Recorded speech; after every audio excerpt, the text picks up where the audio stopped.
All right, good afternoon. Can everybody hear me in the room? Yes, you can just nod your head. If you want, I think this is all we're expecting for the rest of the afternoon, so feel free to actually squeeze over if you like, just because sometimes we might not be able to turn and speak to you, but if you're comfortable, you can stay there as well. This is the last session, I think, hosted by HKI CPA today, and this session is actually called CV Doctor. I'm just going to introduce myself briefly, as well as my lovely partner and lady beside me, Miss Anna Wu, and then we'll get started with the actual presentation and the slides themselves, all right? So myself, my name is Vincent. Some of you may have met me this morning in one of our interview sessions for the HKI CPA shadowing program already, or I might have sat at your table during the luncheon. But I myself, I've been with Michael Page or Page Personnel for just over 3 years now. So I started as a management trainee with them, and over the last 3 years, progressed to a manager, and currently look after a team of 5 finance consultants, who some of them were here as well to help you do some interviews this morning. And we look after a wide range of different clients in hiring very junior to middle level managerial positions for finance and accounting in the non-banking sector. So that's just a bit of background on myself. For Anna. So I'm Anna. I am one of the senior consultants for Michael Page brand. I also look after the accounting and finance sector. So I'm a CPA myself. I've gone through the QP program, and I was with one of the big 4 firms before. So I've been with Michael Page for about 2 years now, serving a wide range of clients, mainly focusing on the Kowloon side, but we also have a team that looks after the Hong Kong side. All right, for this presentation, we're actually be conducting in English for the entire time, just because, as we understand throughout the entire day, a few of you come from different backgrounds. So a lot of you may be from Hong Kong universities, but some of you may have backgrounds that are from mainland China or other areas. So just to be fair abroad, I think we'll stick to English rather than mix it up with Cantonese, just in case some people don't catch what we're trying to communicate across, all right? If we are speaking too fast or there's something you'd like us to slow down or further elaborate on, please just put up your hand, or there's also a very lengthy Q&A session at the end for you to ask questions for further follow-up. All right, perfect. So first of all, let's run you through our agenda for this afternoon. So first of all, it's going to be about us. We'll give you a quick background on Page Group, or what we have as Page Executive, Michael Page, and Page Personnel. Then we'll actually have Anna, who will take us through CV writing. So there's preparing an effective CV, which I think a lot of people have been approaching us throughout the day asking for some extra tips. Then we have avoiding the most common mistakes, also covered by Anna. So giving you some tips and reminders of what to avoid or be careful of when you're writing your CV. I myself will then take you through preparing for a successful interview. So a lot of the do's and the don'ts, as well as the key soft skills that interviewers are actually seeking for when they're conducting the interview process. At the end, like I mentioned, we will have a lengthy Q&A session where anybody here can actually ask questions, and we'll try to give you the answers to the best of our ability. So first of all, let's give you a quick update or info on Michael Page Global, or Page Group. So we are actually a worldwide leading recruitment consultancy agency. So Anna, myself, and all our colleagues, we're actually based in Hong Kong, and there's roughly around 120 of us. So 60 times Anna and myself on this stage in 3 different offices, 2 in Admiralty, exactly where the interesting action is going on. That's where our office is. And then 1 more in Mong Kok, coincidentally as well, in Mong Kok East. We cover 12 different disciplines, from finance, IT, HR, procurement, supply chain, sales and marketing, all the way to legal, in all different areas, from a junior level to a CFO or chief executive level. We are established actually in the UK. So our company is based in London, and we are listed in the UK as well. So in Hong Kong, it's our 20th anniversary this year. So we'll be doing some promotions as well throughout the market, so you might catch a bit of that.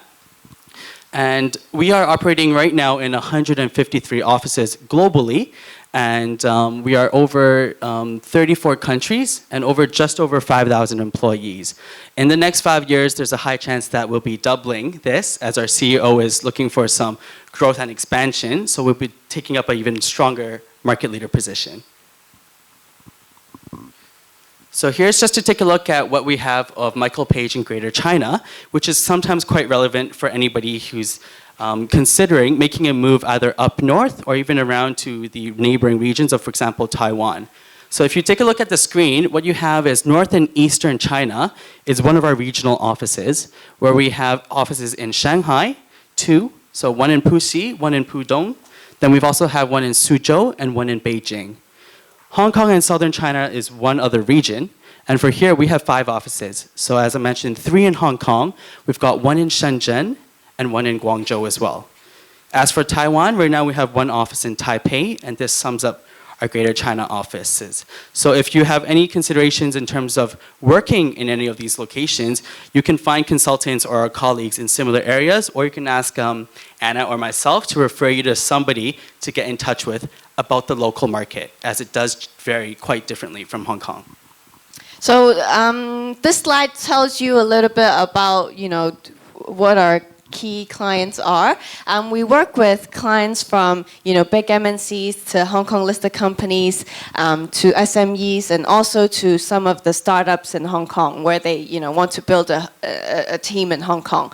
So some, large conglomerates, including Hutchison, Jardines, these are, definitely our key clients. And then, some of the MNCs like, Johnson & Johnson, these kind of companies, we also work very closely with. So it really depending on what you want for your career path.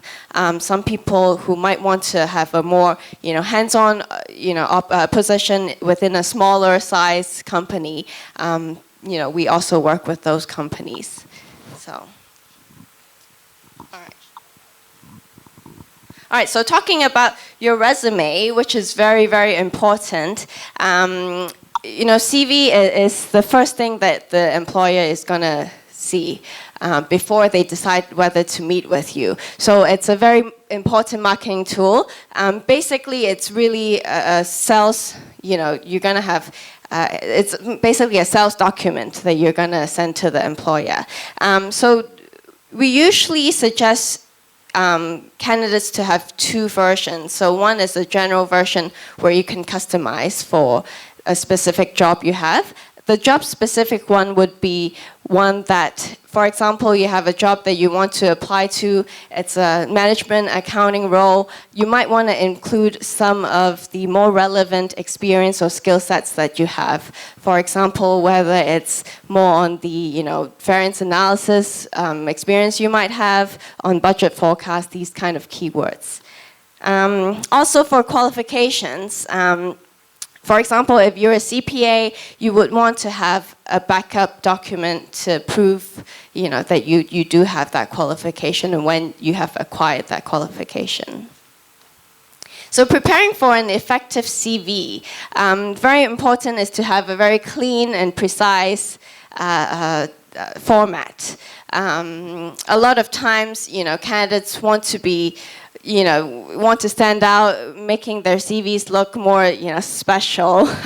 But a lot of times, a professional, a clean CV is really what a lot of clients prefer. So about the details that you should put on your CVs, as obviously your personal information, your name, your full name, your Chinese and also your English name, address, contact numbers, how the employer is going to be contacting you at. We would usually suggest to put your mobile number instead of your home number, just so that it's more convenient to contact you that way. Also, for your education background, definitely your major, especially if that's a relevant degree that you've got. GPA, it's not a must, definitely. If you've got a very outstanding, academic background, then definitely, have that on your CV. But if, it's an average, average grades, then, feel free to just skip it.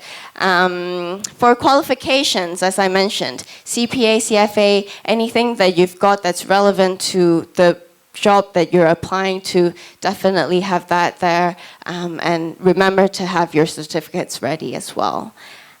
So for awards and achievements, again, it should be relevant to what you're applying to, as well as to prove that you have, achieved, whether it's an academic achievement, a social award, something that can prove that you're a high achiever, that you want to strive for success. So those kind of things you would definitely want to have on your CV. So for work experience, it should be, practical work experience. It should be very to the point. So it should be very concise. A lot of times, the first screening person, or the first person who screens the CV might be the HR, might not be the line manager who has that accounting background. So remember to put very clear key points and keywords there, because HR sometimes don't have that, very technical background to screen CVs. So remember, just, be clear. And the more recent, the more detailed. So for example, if you have worked on 3 jobs, definitely the job that you're currently on should have the most details. And then reason for leaving could sometimes be helpful, especially for the candidates who might seem to be jumpy. And what this means is, for example, that candidate might have worked on the job just for 1 year or 1.5 years, 1 to 2 years, and they've changed 3 jobs, all have just worked on for 1 to 2 years.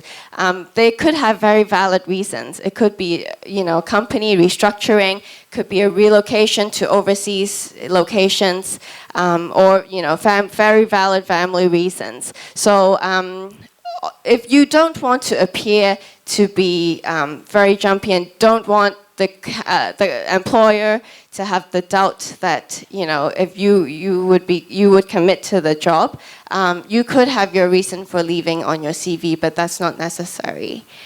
Okay, so for extracurricular activities, I usually suggest to keep this brief. You can definitely put 1 or 2 lines there, especially if you're applying to, for example, NGO, for sports affiliates, those kind of relevant information, you can definitely put more if you're applying to those kind of organizations. But if you're applying to a commercial role, just keep it brief, 1 to 2 lines. Hobbies, I've seen CVs who says watching TV as their hobby. So I would really, really not suggest you putting, hobbies like, talking to friends, shopping, these kind of very, very casual hobbies. You could put something that could highlight your teamwork, your team spirit. For example, basketball or some team sports. Those would be okay. Computer and language skills. Definitely, if you have relevant computer skills, for example, if you've worked on or you've used some big ERP systems, definitely put that there. Language skills, Chinese, Cantonese, Mandarin, English, or any other skills that you might have. Career goals. It's really up to you. And also we would also suggest you to customize your career goals for each job that you apply to. For example, if you're applying for a finance manager role, make sure your career goal is in line with a managerial type of scope, rather than, saying that, I just want to have work-life balance.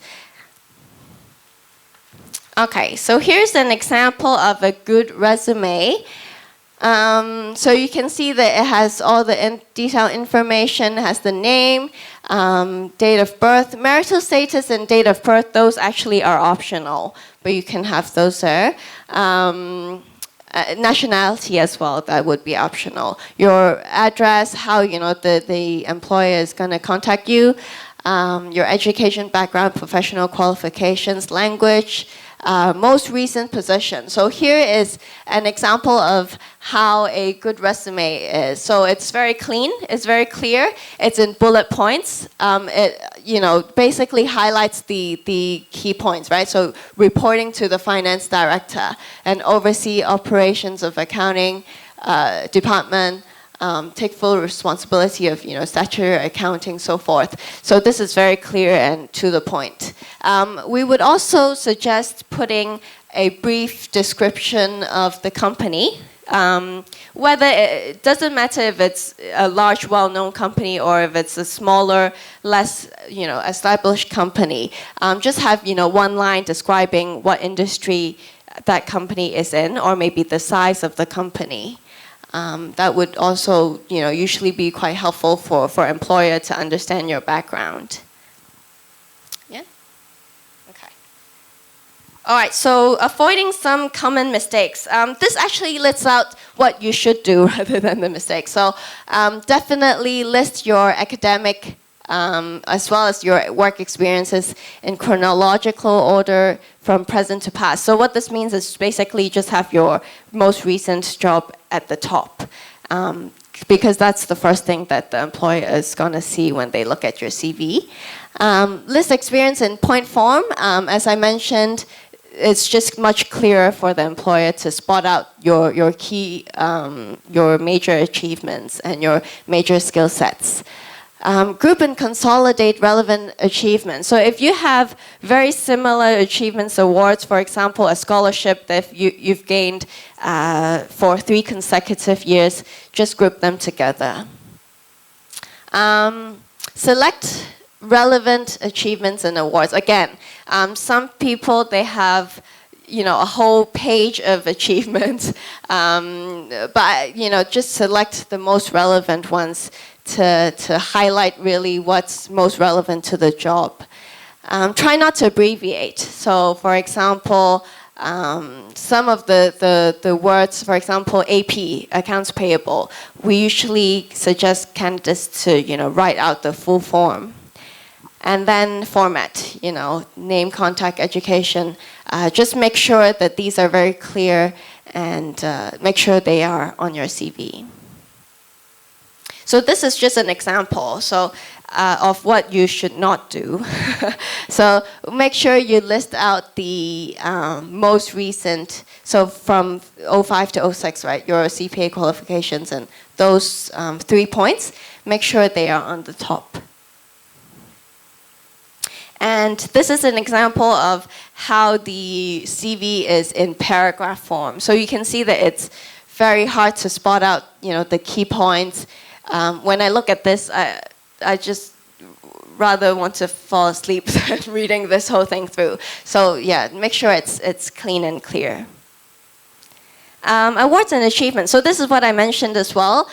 So make sure if it's a very similar achievement, just group it together. List the relevant experiences and achievements again.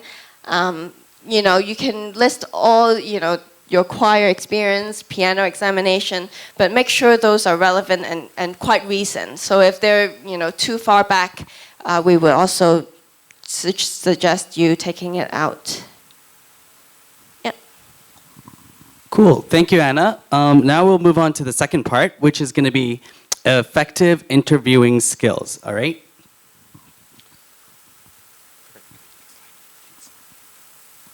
So first of all, the objective. There's basically 4 main objectives we'll go through in our presentation today. The first one is going to be about preparation. So prepare for a job interview by conducting appropriate research. So everybody hears this all the time. Practice makes perfect, but also preparation helps you to get a better chance in acing that opportunity when it does come across. The second one is anticipation. So anticipate typical interview questions and prepare effective responses. So what that means is not for you to wait for the interviewer to put you on the spot and then for you to think quickly on your feet.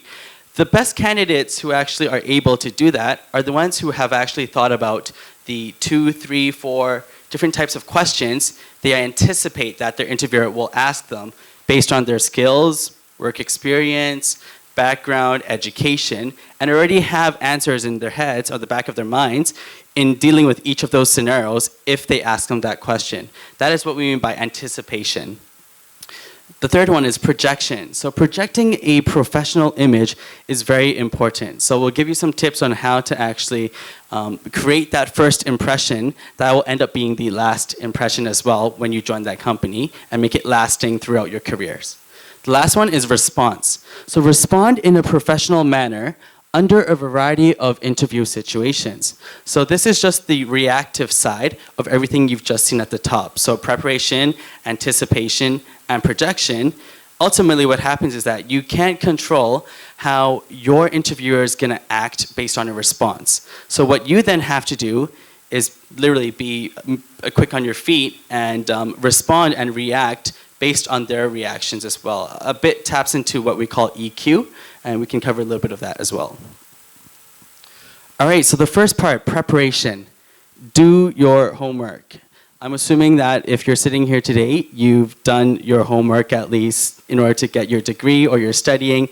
Everybody knows what this means. It means step one, you learn about the position. You really have to do the due diligence and as much research as you possibly can in order for you to actually secure the spot. I hate to be realistic, but if there's 150 of you here, for example, and you're all fighting for the same position for the same firm, then how are you going to try to actually excel yourself or stand out compared to the other 149 people here? So number one is that the client expects this. So a lot of the candidates ask us, well, why do we have to do this? It's not why you have to do it. It's, you can be proactive to do it yourself, but the main purpose is that the client expects that you've done this before you've interviewed them. So they did their research. Their research was reading your CV. So they did the homework. If there's anything they don't understand, they'll probably ask you when they meet you in person.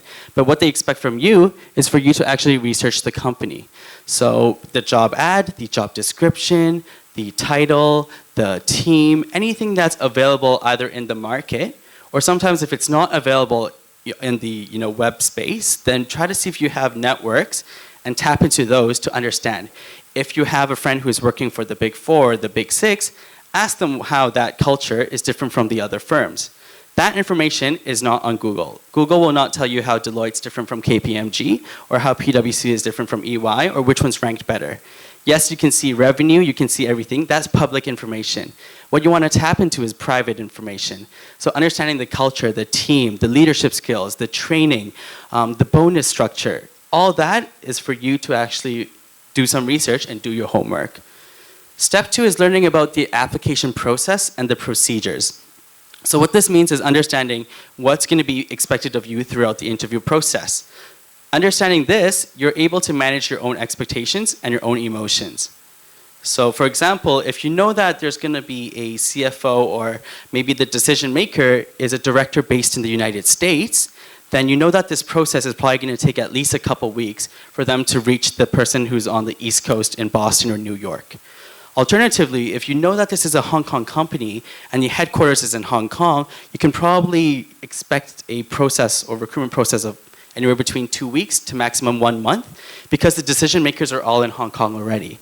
Being aware of that, you can manage your own emotions and also understand how many rounds of interviews there are, whether there's meeting the HR, the next one, if there's an assessment test, a phone interview. All these you can actually manage yourself so that you're more confident and you don't panic throughout the interview process. You also want to see if there's any attachments with the body of the email in terms of, is it just the CV they want? Do they need a cover letter? How much of do they need a photo? Do they have an application form you need to fill out? These are all the due diligences that you should conduct as well. If you fail to follow those instructions or incomplete applications is actually going to disqualify your complete status in being considered as a candidate. And this happens actually a lot. So this even happens when candidates, as simple as they forget to upload their contact information. So with technology and the digital age amongst us, a lot of our clients are now using portal systems. So not just through JobsDB or the advertisements on SCMP, they actually have their internal website where they ask you to submit an application. Could include a photo, could include a reference, could include emergency contact. But what happens is if you don't fill out those asterisk fields or the mandatory fields, then automatically the system will not progress you to the next stage. So ironically, the system may still register you as a candidate, in which, unfortunately, you think you've submitted your application, but realistically, it actually goes to a default account, and the HR or the line manager will never actually read your CV. So these are the situations where we try not to, or we hate to see, or we try to help you minimize, because you guys just have to do the steps accurately and with due diligence. And last one is, I mentioned earlier, learn about the company. So there's always things you can learn about the company. And I'm not saying that you need to, tell them exactly what everything is on Wikipedia or about their company website. It's being at the same level as your interviewer. Because whoever's interviewing you probably didn't, they probably likely wouldn't have been there for just a month. Probably at least probation. So anybody who's interviewing you would have been inducted by the company. So they would have a basic information. By bringing yourself up to that level, you're communicating laterally. So you don't feel like the authority is that, they have too much information, you don't know what to say, you just don't know, you want to ask that. That's already putting you at a disadvantage. If you go into the interview with equally the same amount of knowledge or information as your interviewer, you'll find that it'll be much easier to talk about the other things, such as your soft skills, your personality, and really building rapport, which is how you win the interview over. All right, anticipation. So anticipating interview questions and preparing your responses. So some of the typical questions, even today, that you've heard myself or my consultants ask you would be, for example, tell me about yourself. Where do you see yourself in several years? So this tests basically your planning or your actual career ambitions. And you have to answer these quite carefully, because how you answer it, you've got to be a little bit neutral sometimes. You don't want to create a vibe where for that specific position, it has to be relevant how you're answering these questions. So if they're hiring for an account clerk position, for example, for some of you, I think younger candidates here, by telling that you see yourself in several years as the financial controller in 4 years would probably be a little bit too aggressive. And that's exactly what a lot of the HR will tell us as well. Or, being qualified, being the manager, or being, sitting where you are. These are types of questions or answers that may become a little bit too aggressive for the role you're interviewing for. For example, what are your strengths and weaknesses? This one is basically asked almost at every single interview. So always knowing your strengths and weaknesses is very important. Then what do you know about our company? So this is actually a spoon-feeding question. So if you know that you've done your research, the minute your HR or your interviewer asks you this question, the light bulb should light up and you should go, perfect, I did my research, this is what I'm going to say in this type of format or structure. And the other questions that they may ask you is to be more based on behavior or scenario-based questions. These tend to be for more, I'd say, advanced or more senior positions, where your interviewer will ask you, in this kind of situation, or can you describe a time or a place when you've experienced a challenge, difficulty in managing staff or people? And this is your best chance for you to really just share and sell your experience for that specific question. All right, now we go to the interview day. So this is about projection, how you present yourself in front of the client. Be on time. This is very, very important. Being punctual just tells you, especially because you guys are all professionals or aspiring young professionals, that punctuality is going to be a key differentiator of yourself, and it's just pure respect, to be very honest. Be well-groomed. So well-groomed, how that's different from well-dressed, it's just how clean and the cleanliness and the corporateness you look. So well-dressed could be, your corporate attire. Is it a full suit? Do you have cufflinks, or did you shine your shoes? That's probably well-dressed. Have you groomed your hair? Well-groomed is how clean you look. So, is there dirt on your face? Is there something you forgot? Is your tie, hanging over here? Is your shirt not tucked in? That's about grooming. Both are equally as important for you to have an overall image. Have a folder with the CV, certificates, paper, and pen with you. Not all interviewers are experienced interviewers. So it's the first time interviewing or they've never done it before, they might not even have your CV. So rule number 1, bring an extra copy. I would say usually bring 2, one for yourself to refer to just in case, or if there's more than one interviewer, then you at least have another copy. So this is thinking and anticipating scenarios in advance. Then with the CV, you should also have soft copies, well, available at home, but hard copies or copies of your certificates, reference letters, for example, just ready. You don't need to actually put it on the table or put the folder out. I would say put the folder away, but if they ask you or whether you think that's needed or necessary, then you take that out, and that's showing that you're proactive and you're also well prepared. So it's kind of like a trick under your sleeve that they don't expect you to have it, but you can actually offer that if it's needed. Make sure your cell phone is off and out of sight. Anna and myself probably have numerous candidates, even when interviewing with us, that their phones ring off. Even if it's vibration, you don't even want that. It's only you and the interviewer. If it's not their phone vibrating, they'll know it's yours. It's a 50-50% chance, and they'll know it's you. It affects your image right away. It's unprofessional. Just avoid it. Turn it off before you enter the interview. You can come back and check everything later. When approached, make direct eye contact and extend a warm smile and handshake. A lot of you did this, well this morning, but a lot of you still can improve on that. This is probably the first impression you'll have within that 30 seconds. Given the handshake and your smile or your eye contact, your interviewer is judging your entire profile already before they've even asked you a question. So that whole first impression relies on how confident you are in your handshake. So your posture, your eye contact, and how you smile. Stand till the other person is seated. This is just everyday etiquette. So until your interviewer has sat down, or you can sit at the same time, then that's the best way. If not, it's a little bit awkward. If you find yourself sitting down and they're, getting something else, it just feels a bit too formal. Don't get too relaxed or familiar with the person doing the interview. Be friendly, not friends. You should remain professional at all times. So what this pertains to is that sometimes candidates feel that after breaking the ice, they've had a few talks, they feel like they really get on with the client. Ultimately, the client will come back to Anna or myself, and although our catch up with the candidate, they'll say, it went really well. I think I'm going to get the job. I definitely think this is the right company for me. The CFO was laughing and the HR was smiling. But on the other hand, when we get the feedback, it's actually the opposite. We say, okay, it looks like I heard you smiled. They told some jokes. It was kind of casual. And they'll be like, yeah, we said jokes, but we didn't actually share anything about the experience. Where you capitalize on or where you focus on may not be the same things that your interviewers are focusing on. So you have to be careful to be professional at all times. Jokes are good if they're on a neutral basis. But if you mention anything that's either not factual, right away you'll get challenged by the interviewer across the table. So just making sure that you keep being professional. Nobody's going to penalize you for being too professional. But on the other hand, if you're a bit too casual, even if it means showing your personality, you may be actually, not considered for the role because of that. All right, stress. I believe everybody understands this word or is able to relate to it. Confidence comes with preparation.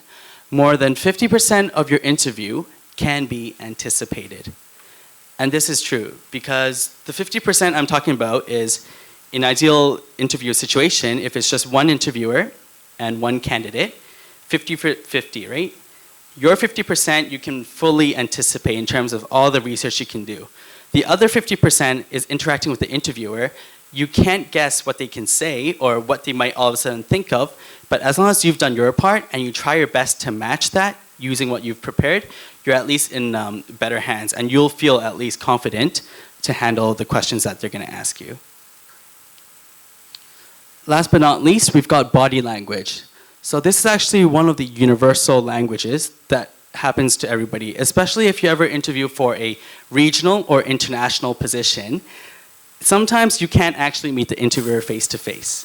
So you can't actually be in the same room as them. For example, if you're interviewing with somebody in France or London or in Singapore, What happens is it might be a Skype or a video conference. So what happens is that they actually assess you based on how you look and the body language.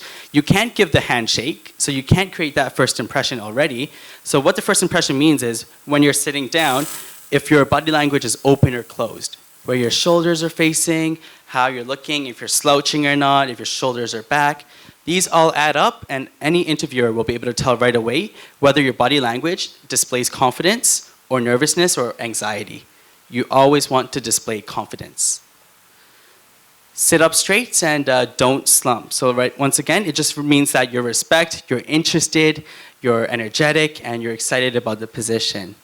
Lean forward while listening and answering questions. It's actually a very simple technique that you do to show that you're interested in the company or the role. You just lean a little bit forward and smile, or you lean back and you just sit back and listen as well.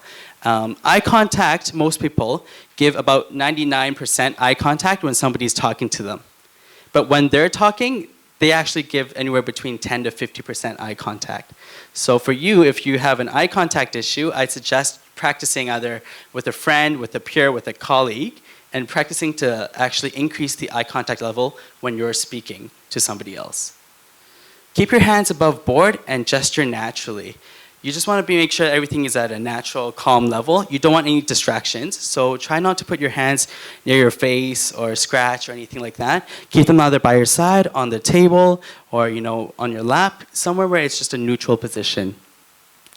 Don't fidget with your jewelry or pen, and keep your hands off your face or nose. So same thing, don't want to do any distractions. Some candidates like to play with the interviewer's name card. That one is actually kind of weird because they give it to you. You're supposed to put it the name card, if they ever give you a name card, I highly recommend to put it on the table. Some people like to put it in their pockets or anything, and when they get nervous, they forget the interviewer's name. It becomes very awkward because they've introduced as John, and at the end you say, "Thank you, Ben," and they kind of look at you going, "Oh no," or sometimes they say their own name, which is even more awkward. So just do yourself a favor, keep their name card, and especially if there's more than one of them, all on the table, and you can align it actually based on who's sitting in front of you. And for you, it just shows them that you're actually quite detail-oriented or you're organized, for example. Some people play with the name cards and they drop it, and then it becomes kind of awkward as well. So just trying to make things, it's just really simple. It's all common sense at the end of the day. It's not rocket science.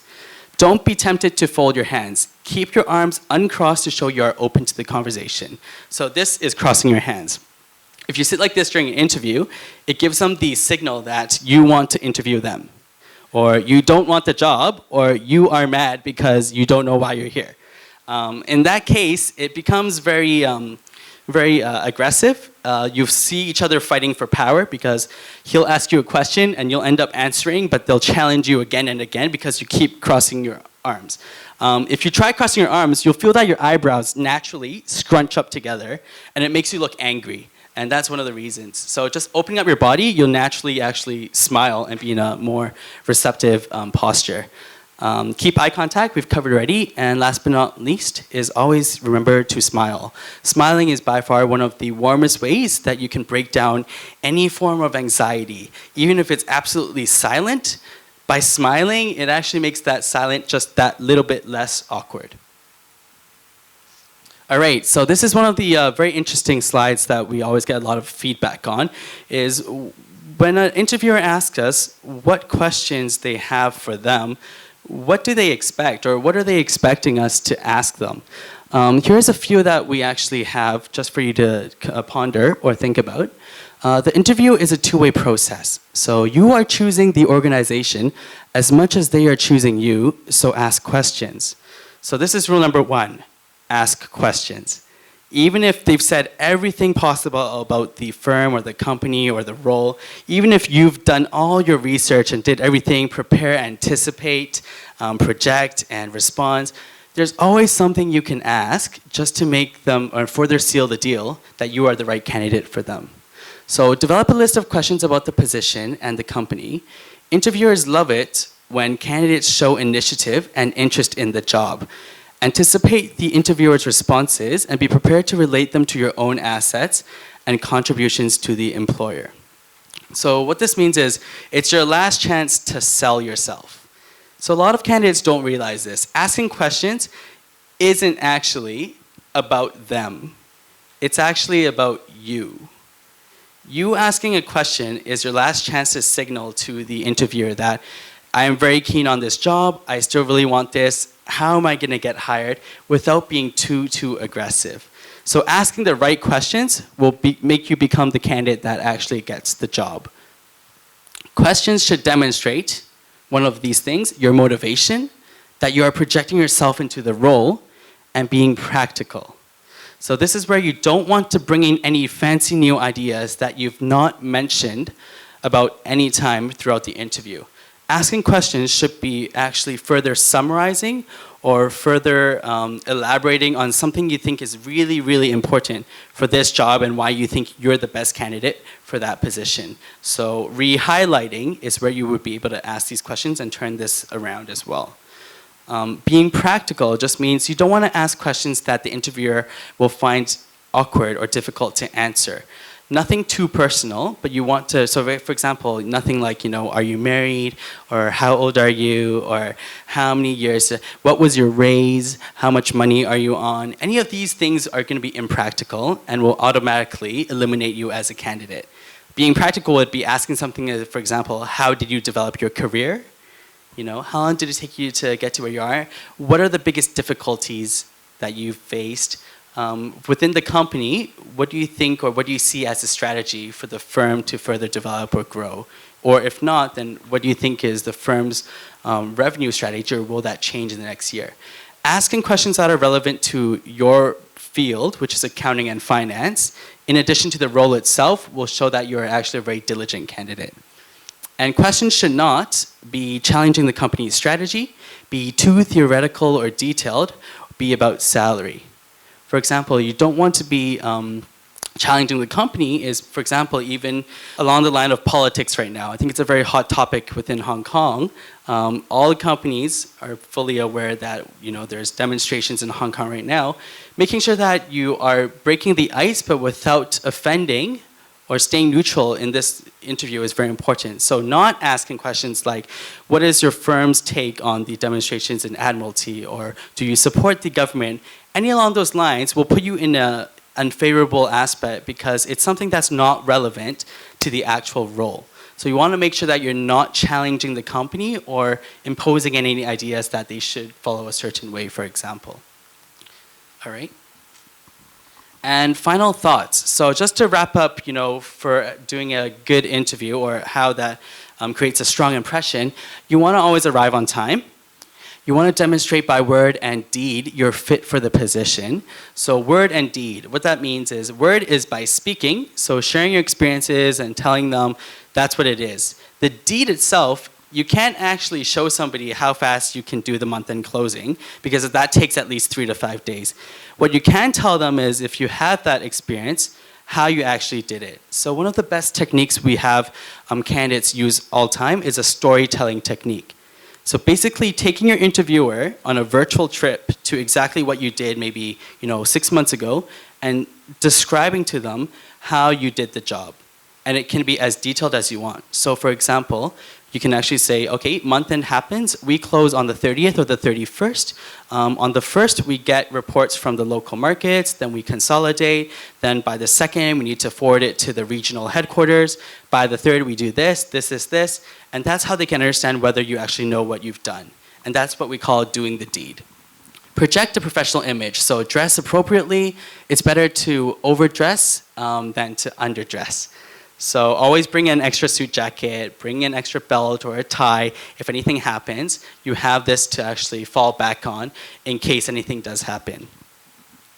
Go in prepared. So do your background search, as we mentioned, including the internet, newspaper, anything you can get your hands on in terms of publication or media.